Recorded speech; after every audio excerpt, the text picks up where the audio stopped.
su final en la Vía Ostiense, las crónicas registran hasta el nombre del verdugo, Santiago el Mayor, y su martirio bajo el reinado de Herodes Agripa. Todos los detalles históricos se encuentran en el libro de los Hechos de los Apóstoles. Juan el Evangelista vivió hasta edad avanzada en Éfeso. Existen cartas que documentan sus últimos años. Incluso de Judas, el traidor, sabemos el último detalle morboso. Tuvo su final en el campo del alfarero. Los evangelios no escatiman en descripciones, pero de María Magdalena, la mujer que según los propios evangelios canónicos fue la primera testigo de la resurrección, la que Jesús llamó para anunciar a los apóstoles que había vencido al sepulcro, la apóstol de los apóstoles según la tradición cristiana primitiva. De ella no hay absolutamente nada en los registros oficiales, ni una fecha, ni un lugar, ni una descripción, ni siquiera una mención casual. Es como si alguien hubiera tomado unas tijeras quirúrgicas y recortado cuidadosamente el capítulo final de su vida. Los Hechos de los Apóstoles, ese registro meticuloso de los primeros años del cristianismo escrito por Lucas, la menciona brevemente al inicio, y luego desaparece del relato como si se hubiera evaporado.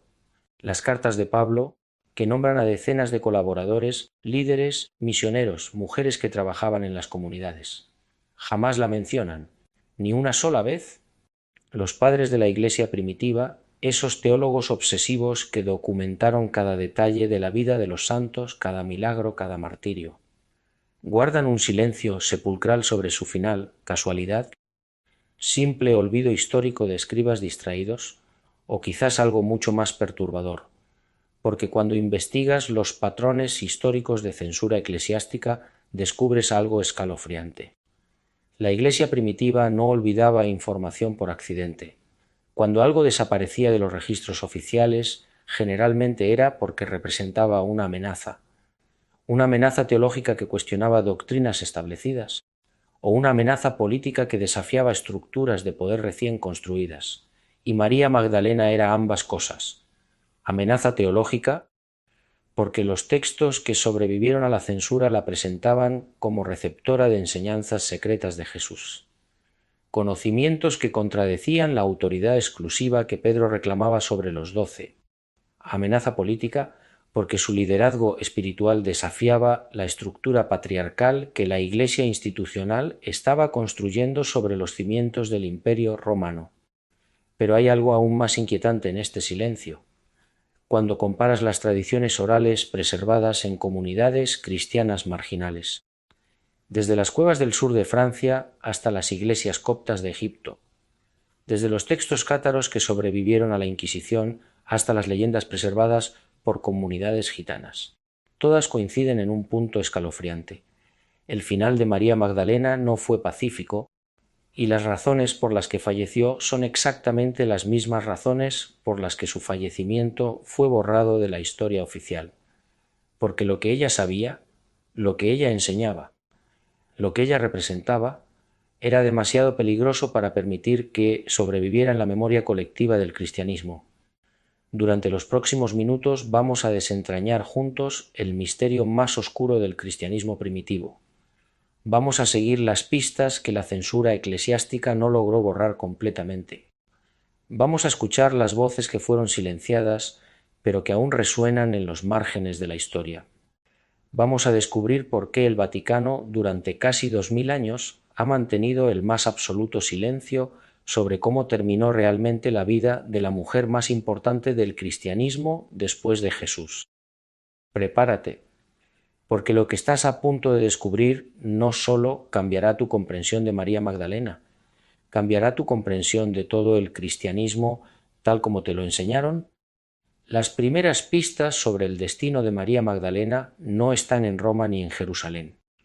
Están en una pequeña región del sur de Francia que durante siglos ha guardado celosamente una tradición que la Iglesia oficial nunca quiso reconocer. Según documentos medievales preservados asterios de la Provenza francesa, María Magdalena no desapareció de la historia, fue exiliada. La tradición de Saintes-Maries de la Mer, un pueblo costero de la región provenzal, relata algo extraordinario.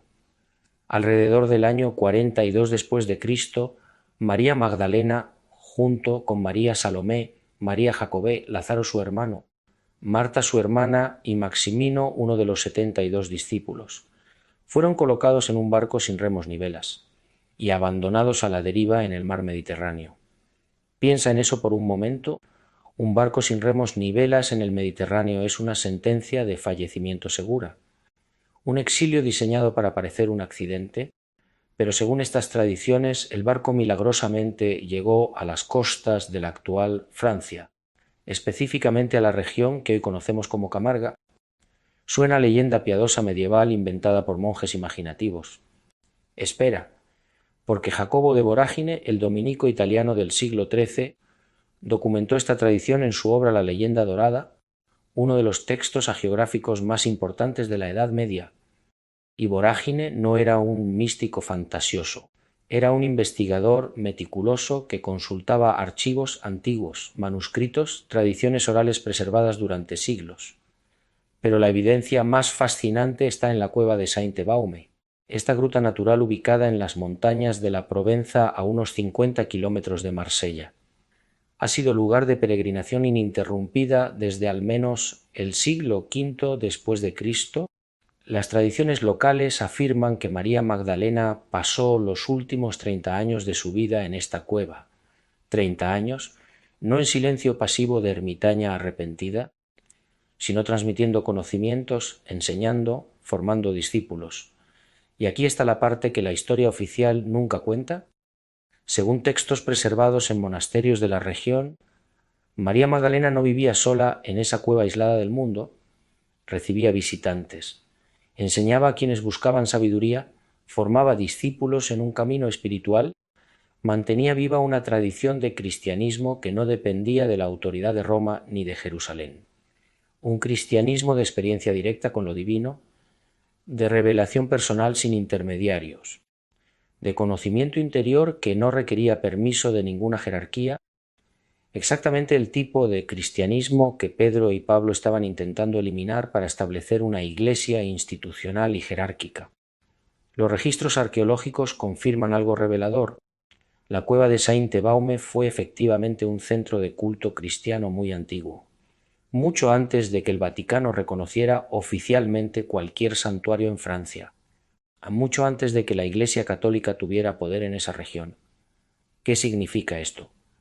Significa que comunidades cristianas primitivas veneraban este lugar décadas, quizás siglos antes de que la Iglesia oficial decidiera qué era doctrina aceptable y qué era herejía, y significa que María Magdalena no desapareció pasivamente de la historia como sugiere el silencio de los textos canónicos, fue activamente exiliada a los márgenes geográficos del mundo conocido y a los márgenes teológicos del cristianismo naciente, pero incluso en el exilio, incluso en una cueva remota en las montañas del sur de Francia, su influencia era tan poderosa que generaba comunidades, atraía buscadores desde lugares lejanos.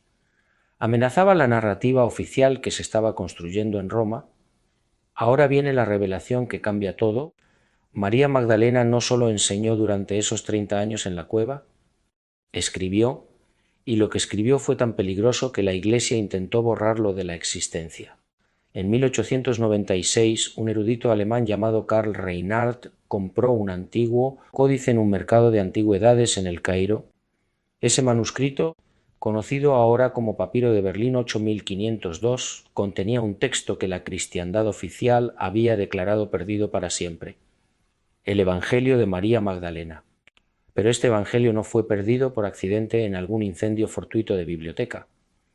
Según los investigadores de la Universidad de Harvard, especialmente la doctora Karen King, este texto fue sistemáticamente suprimido durante los primeros siglos del cristianismo, porque contenía enseñanzas que contradecían frontalmente la estructura de poder que Pedro estaba estableciendo. ¿Qué decía este Evangelio? Fragmentos preservados revelan algo explosivo. María Magdalena recibía visiones directas del Salvador resucitado, enseñanzas que Jesús no compartía con los demás discípulos, revelaciones privadas que iban más allá de lo que los 12 conocían, y no solo eso. El texto registra un conflicto directo, violento en su intensidad, entre María y Pedro. Cito textualmente del Evangelio de María, capítulo 9. Pedro dijo a María, hermana, sabemos que el Salvador te amaba más que a las demás mujeres. Dinos las palabras del Salvador que recuerdas, que tú conoces, pero nosotros no hemos escuchado. María responde compartiendo una visión sobre el ascenso del alma, sobre el conocimiento interior, sobre cómo liberarse de las ataduras del mundo material. Pero entonces Pedro reacciona con furia apenas contenida. ¿Acaso habló con ella en secreto, sin nuestro conocimiento y no abiertamente? ¿Tenemos que cambiar nuestras costumbres y escuchar todos a esta mujer? Lee eso de nuevo despacio. Pedro no está cuestionando la doctrina específica que María enseña. Está cuestionando la autoridad de una mujer para enseñar. Está indignado porque Jesús compartió conocimientos con María que no compartió con él, con Pedro, el supuesto líder de los apóstoles. Y aquí está el punto crítico que conecta todo. Las enseñanzas de María Magdalena en este Evangelio presentan un camino espiritual radicalmente diferente al que la Iglesia institucional estaba construyendo. Ella enseñaba experiencia directa de lo divino sin necesidad de intermediarios humanos. La Iglesia de Pedro enseñaba obediencia a la autoridad apostólica, jerarquía estricta, intermediación obligatoria. Ella enseñaba que el reino de los cielos está dentro de cada persona, accesible directamente. La Iglesia enseñaba que la salvación sólo viene a través de la institución eclesiástica, los sacramentos administrados por sacerdotes autorizados. Ella enseñaba libertad espiritual, la Iglesia enseñaba dependencia institucional. ¿Entiendes ahora por qué este Evangelio tenía que desaparecer? Porque si las enseñanzas de María Magdalena hubieran prevalecido en el cristianismo primitivo, no habría necesidad de obispos con poder temporal, no habría necesidad de papas que reclamaran autoridad absoluta, no habría necesidad de una estructura jerárquica de poder que controlara el acceso de los creyentes a lo divino. Cada creyente tendría acceso directo a Dios. No necesitarías que nadie intercediera por ti ante el Creador. ¿No necesitarías confesarte ante un sacerdote para obtener perdón? ¿No necesitarías pagar indulgencias para salvar tu alma? ¿No necesitarías temer la excomunión como castigo máximo? Serías espiritualmente libre, y la libertad espiritual, amigo mío, es la mayor amenaza para cualquier institución religiosa que depende del control para mantener su poder. Pero hay más, mucho más que necesitas saber. Según las investigaciones del Dr. Bart Ehrman de la Universidad de Carolina del Norte, el Evangelio de María no era un texto aislado producido por algún grupo marginal. Formaba parte de una tradición textual mucho más amplia de enseñanzas atribuidas a María Magdalena, textos que fueron quemados en las bibliotecas de Alejandría cuando el cristianismo se volvió religión oficial del imperio. Manuscritos confiscados durante las purgas antignósticas del siglo IV, pergaminos enterrados por comunidades cristianas que sabían que poseerlos significaba el fallecimiento seguro, y lo más perturbador de todo, evidencias de que María Magdalena, sabiendo que su vida estaba en peligro, deliberadamente distribuyó copias de sus enseñanzas a comunidades dispersas por todo el Mediterráneo, como si supiera con claridad profética que algún día intentarían borrarla completamente de la historia, como si estuviera sembrando semillas de verdad que brotarían siglos después cuando el tiempo fuera propicio. Semillas que hoy, en este momento preciso de la historia, finalmente están germinando. ¿Alguna vez habías escuchado sobre el Evangelio de María Magdalena? Cuéntame en los comentarios. Me fascina conocer qué tanto saben los verdaderos buscadores de la verdad como tú. Tu experiencia puede iluminar a otros que recién despiertan a estas revelaciones que durante siglos permanecieron ocultas. El año 430 y uno después de Cristo marca un punto de quiebre brutal en la historia del cristianismo, y también marca el momento en que el destino de María Magdalena fue oficialmente sellado. El Concilio de Éfeso no sólo definió doctrinas mariológicas sobre la Virgen María, también silenció para siempre cualquier vestigio de veneración a María Magdalena como figura de autoridad espiritual. Y aquí viene algo que no puede ser coincidencia. Este concilio se realizó en Éfeso. Según algunas tradiciones ortodoxas orientales, Éfeso era precisamente donde María Magdalena había pasado sus últimos años junto al apóstol Juan. Era la ciudad que supuestamente guardaba su memoria más viva, más intacta. Y fue exactamente allí, en ese lugar cargado de memoria sobre ella, donde la Iglesia institucional decidió borrarla definitivamente de la narrativa oficial. Los registros del Concilio de Éfeso, preservados en archivos vaticanos y ortodoxos, muestran una obsesión particular: establecer a la Virgen María como la única femenina de veneración legítima en el cristianismo. María la Madre, María la Virgen, María Theotokos, pero nunca María la Apóstol, nunca María la Maestra, nunca María Magdalena la discípula amada.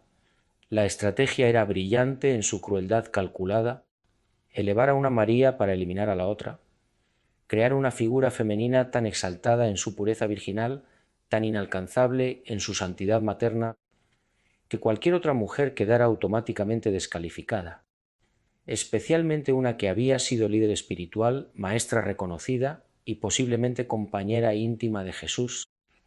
Según la investigación de la doctora Anne Graham Brock de la Universidad de Harvard, este patrón no fue accidental ni producto de evolución teológica natural.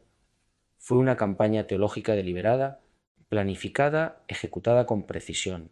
Los padres de la Iglesia del siglo IV y V participaron activamente: Ambrosio de Milán, Jerónimo de Estridón, Agustín de Hipona.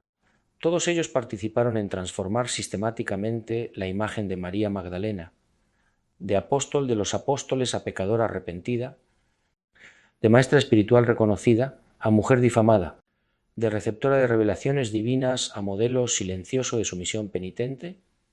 Y aquí está el paralelo escalofriante que conecta todo, justo cuando este proceso de difamación teológica alcanzaba su punto máximo. Las comunidades cristianas que aún veneraban a María Magdalena como figura de autoridad comenzaron a ser perseguidas. Los gnósticos que preservaban sus evangelios fueron declarados herejes y cazados. Los montanistas que permitían liderazgo femenino inspirado en su ejemplo fueron exterminados sistemáticamente. Los marcionitas que incluían textos atribuidos a ella en sus escrituras fueron perseguidos hasta la extinción. El método era el mismo que se usó contra Hipatia de Alejandría en el año 415 después de Cristo. Hipatia era filósofa, matemática, astrónoma, una mujer de extraordinaria sabiduría que enseñaba públicamente en Alejandría. El trágico final de Hipatia de Alejandría en medio de las tensiones políticas y religiosas con el patriarca Cirilo, según las crónicas de la época, un suceso que marcó la historia de Alejandría. El mismo Cirilo que después sería declarado santo y doctor de la Iglesia. Fue víctima de una muerte extremadamente dura. Su cuerpo fue maltratado por una multitud enfurecida. Finalmente sus restos fueron reducidos a cenizas. Su gran falta ante la sociedad de entonces fue su inmenso conocimiento, en un periodo donde las normas eclesiásticas restringían la participación y la voz de las mujeres, en una época donde la Iglesia había decidido que las mujeres debían callar en las asambleas. El patrón es inconfundible cuando lo examinas sin prejuicios. Cuando una mujer representa autoridad espiritual o intelectual que desafía la jerarquía masculina eclesiástica, ¿se la elimina? Físicamente, si es posible. Simbólicamente, si la eliminación física no es viable. Y si no se puede eliminar su memoria completamente porque aparecen textos que no pueden ser alterados, se transforma su imagen hasta hacerla inofensiva. María Magdalena sufrió ambos destinos. Primero, según las tradiciones marginales que examinaremos en detalle, fue eliminada físicamente. Después, su memoria fue transformada durante siglos en la de una pecadora sexual arrepentida, una narrativa que sirvió perfectamente para justificar la subordinación de todas las mujeres en la Iglesia durante más de 1000 años. Pero las comunidades que conocían la verdad no se rindieron simplemente ante la presión institucional, se fueron a las montañas inaccesibles, a los desiertos remotos donde el poder de Roma no llegaba, a los márgenes del mundo cristiano donde aún podían respirar. Y allí preservaron en susurros transmitidos de generación en generación, de madres a hijas, de maestros a discípulos, la verdadera historia de cómo terminó la vida de María Magdalena, una historia que la Iglesia intentó enterrar bajo capas de difamación teológica, concilios políticos y violencia santa, Una historia que ahora, por primera vez en siglos, podemos reconstruir pieza por pieza. La historia oficial dice con indiferencia: no sabemos qué pasó con María Magdalena. Se perdió en las brumas de la historia. Pero la verdad es mucho más perturbadora. Sabemos demasiado. El problema es que existen tres versiones completamente diferentes de su fallecimiento, cada una preservada por comunidades cristianas distintas, comunidades que fueron perseguidas precisamente por mantener viva esa memoria, tres finales, tres tradiciones que no se pueden reconciliar fácilmente, tres verdades prohibidas y, lo más inquietante de todo, las tres comparten un elemento común que nunca debías descubrir. Versión 1: fallecimiento natural en Éfeso, la tradición ortodoxa suprimida. Según textos preservados en monasterios ortodoxos griegos que sobrevivieron a siglos de censura, María Magdalena viajó a Éfeso junto con la Virgen María y el apóstol Juan después de la crucifixión. Allí habría vivido sus últimos años en comunidad espiritual, falleciendo pacíficamente alrededor del año 63 después de Cristo. La Iglesia ortodoxa de Oriente veneró durante siglos una tumba en Éfeso que supuestamente contenía sus restos, hasta que en el siglo IX, según la tradición, sus reliquias fueron trasladadas a Constantinopla por razones políticas y religiosas. ¿Por qué esta versión fue suprimida en Occidente? Porque presentaba a María Magdalena viviendo en comunidad espiritual con Juan el discípulo amado en un rol de igualdad apostólica. Era una María anciana, sabia, venerada por comunidades enteras, no una pecadora arrepentida escondida en vergüenza. Esta imagen de dignidad y autoridad espiritual era completamente inaceptable. Versión 2: martirio en Roma, los textos apócrifos primitivos, documentos gnósticos y apócrifos del siglo II y III sugieren algo completamente diferente. Según estas tradiciones preservadas en fragmentos dispersos, María Magdalena viajó a Roma alrededor del año 60 después de Cristo. Durante el reinado del emperador Nerón, su misión no era esconderse ni vivir en retiro pacífico. Su misión era confrontar al emperador con la verdad de la resurrección. Los relatos varían en detalles, pero convergen en un punto central. Sufrió el martirio bajo el mandato de Nerón en el año 64 después de Cristo. Las mismas persecuciones que mataron a Pedro, a Pablo, a miles de cristianos en Roma. Algunos textos sugieren que fue crucificada como Pedro, otros que tuvo el final como Pablo, otros que fue arrojada a las fieras en el Coliseo para entretenimiento de las masas. ¿Por qué esta versión desapareció de la memoria oficial? Porque presentaba a María Magdalena como mártir valiente que confrontaba poderes imperiales. Una imagen demasiado poderosa, demasiado heroica, demasiado apostólica. Si María Magdalena era mártir al mismo nivel que Pedro y Pablo, ¿cómo justificar que su nombre fuera borrado de las liturgias, de las oraciones, de la memoria oficial del cristianismo? Versión 3: asesinato ordenado, la tradición cátara más peligrosa. Pero hay una tercera versión que rara vez se menciona, la más perturbadora de todas, la más censurada, la que explica por qué las otras dos tuvieron que ser suprimidas también. Según las tradiciones preservadas por los cátaros del sur de Francia, esas comunidades cristianas que fueron masacradas durante la cruzada albigense del siglo XIII, María Magdalena no falleció por causas naturales ni a manos de perseguidores paganos. Fue asesinada por orden de las propias autoridades cristianas primitivas. Los textos cátaros, la inmensa mayoría quemados durante la Inquisición, hablaban de un gran silenciamiento, una purga ordenada por los líderes de la Iglesia primitiva contra aquellos que preservaban las enseñanzas secretas del Salvador. Y María Magdalena, según estas tradiciones, era la principal guardiana de esas enseñanzas. La versión cátara afirma que María Magdalena fue envenenada en la cueva de Sainte-Baume, alrededor del año 63 después de Cristo, no por soldados romanos, no por perseguidores paganos, por emisarios enviados desde las comunidades cristianas de Jerusalén y Antioquía que veían en ella una amenaza doctrinal inaceptable.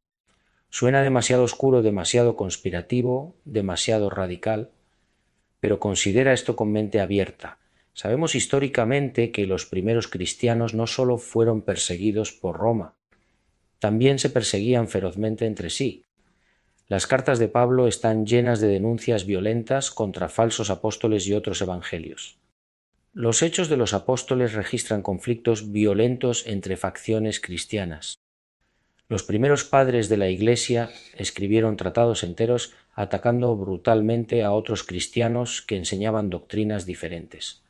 ¿Por qué sería imposible que María Magdalena, la portadora de enseñanzas que amenazaban la estructura de poder naciente, fuera eliminada por esa misma estructura? El elemento común, la verdad que conecta las tres versiones. Aquí está lo que las tres versiones comparten, lo que las une más allá de sus diferencias.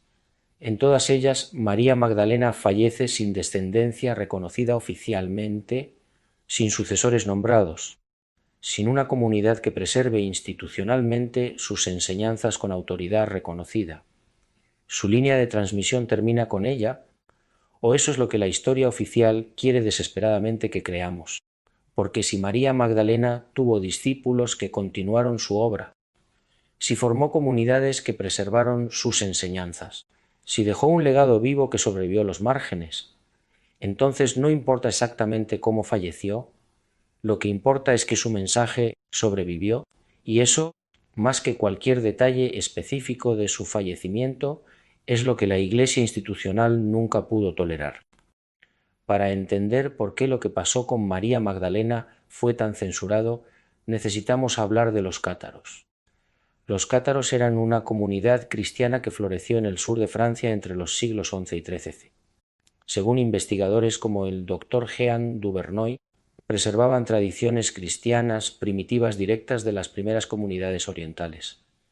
Tradiciones que incluían algo que la Iglesia católica consideraba imperdonable: la veneración de María Magdalena como figura central del cristianismo, superior incluso a Pedro en autoridad espiritual. Los textos cátaros presentaban a María Magdalena como la verdadera heredera espiritual de Jesús. Hablaban del Evangelio del amor que ella guardaba, del consolamentum, un sacramento de conocimiento directo sin intermediarios, de las palabras secretas del Salvador que sólo ella había comprendido, y los cátaros afirmaban que María Magdalena había sido deliberadamente eliminada por las autoridades de la Iglesia primitiva, porque sus enseñanzas hacían innecesaria toda la estructura clerical. No necesitas sacerdote si tienes conocimiento directo de lo divino, no necesitas obispo si tienes revelación personal, no necesitas papa si el reino de Dios vive dentro de ti. Esta enseñanza era dinamita espiritual. En el año 1209 el Papa Inocencio III convocó la Cruzada Albigense, la primera cruzada cristiana contra otros cristianos. Durante 40 años arrasó el sur de Francia. Se estima que 1 millón de personas perecieron, ciudades enteras fueron borradas, bibliotecas enteras incineradas, y con ellas desaparecieron los textos cátaros sobre María Magdalena. El último reducto fue el castillo de Montsegur. En marzo de 1244 se rindieron, pero antes 4 hombres escaparon en la noche, llevando consigo documentos sagrados, textos que la Iglesia desesperaba por eliminar. ¿Qué contenían? Según confesiones de la Inquisición, los cátaros tenían un texto llamado el Libro del Amor. Ese libro contenía las últimas palabras de María, la amada del Señor, las palabras que explicaban por qué fue silenciada, las palabras que contenían la clave del verdadero cristianismo sin instituciones. La Inquisición torturó a cientos buscándolo. Excavaron montañas enteras, nunca lo encontraron, o quizás sí lo eliminaron en secreto porque su contenido era demasiado peligroso. Piensa en esto: una institución que dice representar el amor persiguió a 1 millón de personas. ¿Por qué? Por textos sobre María Magdalena, por enseñanzas que ponían el conocimiento interior por encima de la autoridad externa. ¿Qué sabía ya que valía la pena esto 1000 años después? Si María Magdalena desapareció sin rastro, ¿por qué 5 lugares en Europa afirman poseer sus restos? Esta multiplicidad es manipulación histórica deliberada. Saint-Maximin en Francia afirma poseer su cráneo, redescubiertos en 1279, justo cuando la Iglesia necesitaba reforzar control después de la Cruzada. Pero estudios antropológicos revelan que los huesos proceden de al menos 3 individuos diferentes. 3 mujeres presentadas como una sola María Magdalena. La Iglesia ortodoxa dice que vivió en Éfeso, pero no hay registros arqueológicos que lo confirmen, solo tradición oral que contradice las francesas. Becelay era el centro de peregrinación en la Edad Media. Afirmaban tener sus reliquias completas hasta que fueron desacreditadas por la propia Iglesia. Las reliquias aparecen y desaparecen según conveniencias políticas. Dime desde dónde estás viendo este video, escribe tu país en los comentarios. Formemos una red global de buscadores. Los artistas medievales sabían verdades que no podían expresar abiertamente. Así que las pintaron en código. El símbolo central era el frasco de alabastro. Aparece en pinturas en contextos que no tienen nada que ver con la unción original. Según historiadores del arte, el frasco era símbolo críptico. Representaba el conocimiento secreto que María Magdalena portaba. El ungimiento no era sólo físico, era espiritual, iniciático. En la simbología alquímica, el alabastro representaba el recipiente de la esencia divina y María Magdalena era ese recipiente humano, pero hay un símbolo más perturbador: imágenes de María Magdalena con piel oscura en catedrales francesas, las Magdalenas negras. Análisis químicos demuestran que fueron talladas deliberadamente en madera oscura, creadas negras desde el principio con intención simbólica. El color negro representaba el conocimiento oculto. María Magdalena negra significaba portadora de conocimiento prohibido. También la conectaban con Sara la Negra. Sara, cuyo nombre fue borrado de todos los textos oficiales. Caravaggio pintó María Magdalena en éxtasis en 1606. Muestra una mujer en revelación mística directa. Sus ojos miran hacia adentro, hacia el templo interior, y en sus manos casi oculto un libro. Un libro que no debería estar ahí, porque la Magdalena oficial no lee, pero la Magdalena gnóstica sí lee, sí escribe, sí enseña. Caravaggio fue acusado de herejía y huyó de Roma. Tiziano incluye rosas rojas a sus pies. En la tradición esotérica, la rosa roja era símbolo del conocimiento iniciático, emblema de los rosacruces. María Magdalena era la rosa mística, portadora de la gnosis del Cristo. Durante siglos, artistas arriesgaron sus vidas, preservaron en imágenes lo que no podían decir en palabras, nos dejaron pistas para que nosotros también pudiéramos saber. A veces la evidencia más poderosa está en lo que se calla. Cuando examinas escritos de los padres de la Iglesia primitiva, el silencio sobre María Magdalena es ensordecedor, no es olvido casual, es omisión sistemática, quirúrgicamente precisa. Eusebio de Cesarea escribió la historia eclesiástica. Menciona decenas de figuras con detalles, pero de María Magdalena, la primera testigo de la resurrección, ni una palabra sobre su vida después, se desvanece del registro histórico.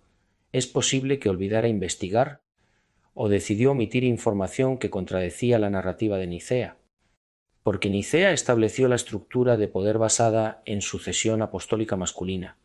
María Magdalena cuestionaba ese edificio de autoridad. Jerónimo tradujo la Biblia al latín. En Lucas 7 aparece una mujer pecadora anónima. Jerónimo deliberadamente fusionó esta figura con María Magdalena. No hay evidencia bíblica para esta fusión, pero lo hizo con plena conciencia, para transformarla de apóstol a pecadora arrepentida, de maestra espiritual a modelo de sumisión. Funcionó durante 1400 años, hasta que el Vaticano en 1969 admitió el error. Pero el daño ya estaba hecho. Agustín escribió millones de palabras, pero sobre María Magdalena apenas unas líneas. Solo la menciona como pecadora perdonada. Agustín sabía perfectamente, eligió callar porque estaba construyendo la teología institucional. María Magdalena era incompatible con ese proyecto, así que la silenció teológicamente. El patrón es inconfundible. Escriben extensamente sobre figuras que apoyan el poder, escriben contra herejes, pero sobre María Magdalena silencio estratégico absoluto. Es la técnica más sofisticada de censura, no atacar directamente, simplemente omitir, ignorar. Pero ese silencio traiciona algo crucial. Sabían que era importante, tan importante que no podían atacarla sin revelar cuánto poder tenía, tan peligrosa que la única estrategia era el silencio, porque no se silencia lo irrelevante, se silencia lo peligroso María Magdalena no desapareció sin legado. Dejó una heredera espiritual, Sara la Negra. Cada año miles de gitanos peregrinan a Saintes Maries de la Mer para honrar a Sara la Negra. No van por mandato católico. La Iglesia no reconoce esta devoción. Van porque sus ancestros transmitieron una historia durante casi 2000 años. Una historia que ninguna institución pudo borrar porque vivía en memoria oral. Sara era la hija de María Magdalena según algunas versiones, o su discípula más cercana según otras, quien recibió directamente sus enseñanzas secretas. Sara era la portadora del linaje. Conectaba con el Cristo a través de María Magdalena. El nombre ha generado debates. Algunas interpretaciones dicen que era étnicamente negra, egipcia o etíope, o otras que negra se refiere a conocimiento oculto, gnosis. Pero hay otra interpretación. Sara era negra porque fue declarada inexistente por la Iglesia, borrada de todos los registros, y encontró refugio entre los gitanos, que no respondían a autoridades eclesiásticas, y preservaban tradiciones orales que los imperios no podían controlar. La peregrinación no es folclore, es resistencia espiritual que ha continuado siglos. Los gitanos llevan la estatua al mar, la sumergen ceremonialmente y cantan en romaní palabras que la Iglesia nunca pudo controlar. Según investigadores, este ritual preserva memoria de un bautismo original, no el institucional, sino un bautismo de conocimiento directo, una iniciación en enseñanzas secretas que María Magdalena transmitió. Existen fragmentos de enseñanzas preservadas en comunidades gitanas, nunca escritas, solo transmitidas oralmente de madres a hijas. Una dice: la luz que buscas no está en templos de piedra, está en el templo de carne que eres tú. Nadie puede darte esa luz porque ya la posees, solo necesitas despertar. Es casi idéntica al Evangelio de María Magdalena y de Tomás. El reino está dentro de vosotros y fuera de vosotros. Las mismas enseñanzas que la Iglesia declaró heréticas, preservadas 2 milenios en comunidades marginales. No importa si Sara era hija biológica o discípula. Lo que importa es que representa continuidad, la prueba de que el mensaje no terminó. Sobrevivió en comunidades que la Iglesia no pudo controlar. Sara es el ADN espiritual de María Magdalena. Y ese ADN sigue vivo en cada persona que siente una verdad que no le enseñaron, en cada buscador que desconfía de instituciones y busca experiencia directa, en cada alma que sabe que el Cristo vive dentro. Ese es el legado real, está en ti, en tu búsqueda, en tu sed, en tu negativa a aceptar versiones incompletas. Existe un texto que la Iglesia dice que no existe. Se llama el Testamento de María. En el texto gnóstico Pistis Sophia, María Magdalena aparece como principal interlocutora de Jesús resucitado. De 164 preguntas a Jesús, 67 provienen de María. Más que Pedro, Juan y todos los varones combinados. Jesús le dice: María, tú eres más dichosa que todas las mujeres. Tú serás la plenitud de todas las plenitudes. A ti te revelaré todos los misterios del reino, porque tu corazón está más dirigido al reino que todos tus hermanos. Según la doctora Helene Pagels, esto sugiere que existía un testamento completo de María Magdalena, con enseñanzas avanzadas que otros no recibieron. En actas de la Inquisición hay menciones a un texto, el libro peligroso. Los cátaros lo llamaban las palabras de la amada, el testamento de la primera luz. Contenía las últimas enseñanzas de María Magdalena pronunciadas en la cueva. Uno de estos testimonios dice: el libro contiene palabras sobre el Cristo interior en cada alma, palabras que hacen innecesarios los sacramentos, innecesarios los sacerdotes, innecesaria toda la Iglesia con su jerarquía. ¿Ves por qué tenía que ser suprimido? Fragmentos de enseñanzas sobrevivieron. Académicos como el Dr. Marvin Meyer han reconstruido el contenido probable. 1. El reino interior accesible directamente. No busquen al Cristo en templos de piedra. El templo verdadero es la carne que habitamos. El Cristo ya habita dentro. 2. Autoridad personal sin intermediarios. Ningún hombre puede interponerse entre tu alma y lo divino. El que dice solo a través de mí llegarás, miente y busca controlarte. 3. Resurrección como despertar. La resurrección verdadera no es del cuerpo de carne, sino del espíritu dormido que despierta. Resucitar es despertar al Cristo que siempre vivió en ti. 4. La gnosis femenina. La sabiduría de Dios es femenina, Sofía es su nombre. El mundo no conocerá paz hasta que honre lo femenino como portal de lo divino, porque eran peligrosas, porque cuestionaban los pilares del poder. Autoridad sacerdotal, no necesitas intermediarios. Control sacramental, la gracia está en ti. Jerarquía patriarcal, lo divino se manifiesta en lo femenino. Si hubieran prevalecido, no habría papas, obispos, indulgencias, nada de la maquinaria de poder que la Iglesia construyó. Según tradiciones secretas había una enseñanza final, que María Magdalena pronunció antes de partir, reunió a sus discípulos y les dijo: cuando ya no esté, no construyan monumentos a mi memoria, no eleven mi nombre sobre otros. Yo no vine a crear nueva dependencia, sino a señalar el camino a la libertad total. El Cristo que conocí no estableció iglesia institucional, estableció libertad interior, no dio poder a hombres específicos, dio poder a almas sin distinción, no creó jerarquías, reveló igualdad divina fundamental. Cuando vengan aquellos que digan solo nosotros tenemos la verdad, recuerden, el que busca controlar tu acceso a lo divino busca convertirse en tu intermediario. El que dice que necesitas su permiso te está limitando. El que te hace temer tu conexión con el Creador te está apartando de tu poder. Yo vi al Cristo, caminé con Él, lo amé y fui amada. Y Él nunca me dijo que necesitaba otro hombre para llegar al Padre. Él me dijo: María, tú eres el templo vivo, tú eres el camino, tú eres la verdad viva. Y eso mismo es lo que Él te dice a ti: no permitas que nadie te limite en esa verdad. Esta enseñanza representa algo que ninguna institución puede tolerar. Por eso el testamento fue suprimido con más intensidad que cualquier texto, porque cuestionaba la existencia misma de la Iglesia como institución de poder. Durante casi 2000 años el silencio fue casi perfecto, pero ahora algo extraordinario está sucediendo. La verdad emerge desde múltiples frentes: descubrimientos arqueológicos, investigación académica, despertar espiritual global. Esto no es casualidad, es profecía cumpliéndose. La historia espiritual se mueve en ciclos: oscurecimiento donde la verdad es enterrada, revelación donde lo oculto vuelve a la luz. Estamos viviendo uno de esos momentos. María Magdalena está en el epicentro.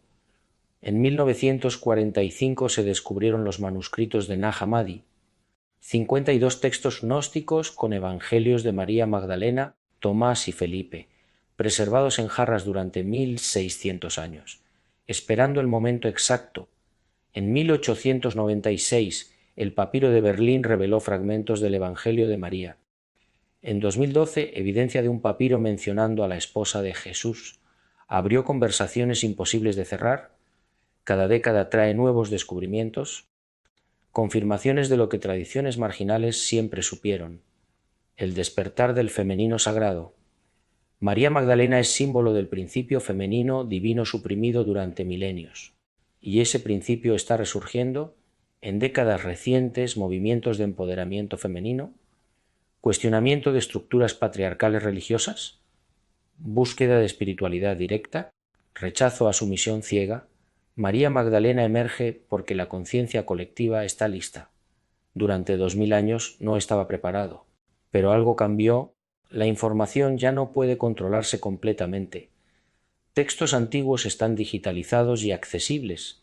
Comunidades de buscadores se conectan sin fronteras. Millones despiertan la verdad que siempre vivió dentro. Tú no estás aquí por accidente. Estás aquí porque eres parte del linaje espiritual, el linaje de quienes saben que hay más verdad de la que te contaron, quienes sienten la llamada a conocimiento directo, a experiencias sin mediadores, a libertad espiritual absoluta, quienes no pueden someterse ante obediencia ciega. Ese es el linaje de María Magdalena, y tú eres parte viva. Por eso su historia te resuena. ¿Por qué sientes indignación cuando descubres cómo fue silenciada? ¿Por qué algo dentro despierta con sus enseñanzas?